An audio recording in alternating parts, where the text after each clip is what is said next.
অচিরেই আমি ভীতি ঢিলে দেব তাদের হৃদয়ে, যারা কুফরি করেছে।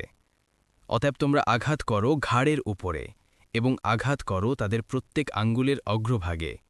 ১৩ এটি এ কারণে যে তারা আল্লাহ ও তার রাসূলের বিরোধিতা করেছে। আর যে ব্যক্তি আল্লাহ ও তার রাসূলের বিরোধিতা করবে, তবে নিশ্চয় আল্লাহ শাস্তিদানে কঠোর। ১৪ এটি আযাব, সুতরাং তোমরা তা আস্বাদন করো, আর নিশ্চয় কাফিরদের জন্য রয়েছে আগুনের আযাব। ১৫ হে মুমিনগণ, তোমরা যখন কাফিরদের মুখোমুখি হবে বিশাল বাহিনী নিয়ে, তখন তাদের থেকে পৃষ্ঠ প্রদর্শন করো না। ১৬ আর যে ব্যক্তি সেদিন তাদেরকে পৃষ্ঠ প্রদর্শন করবে, তাহলে সে আল্লাহের গজব নিয়ে ফিরে আসবে।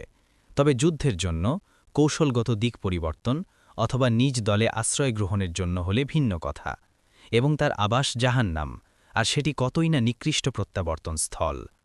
১৭ সুতরাং তোমরা তাদেরকে হত্যা করনি, বরং আল্লাহই তাদেরকে হত্যা করেছেন।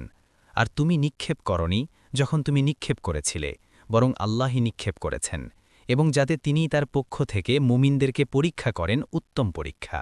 নিশ্চয় আল্লাহ সর্বশ্রোতা, সর্বজ্ঞ। ১৮ এই হল ঘটনা, এবং নিশ্চয় আল্লাহ কাফিরদের ষড়যন্ত্র দুর্বল করে দেন।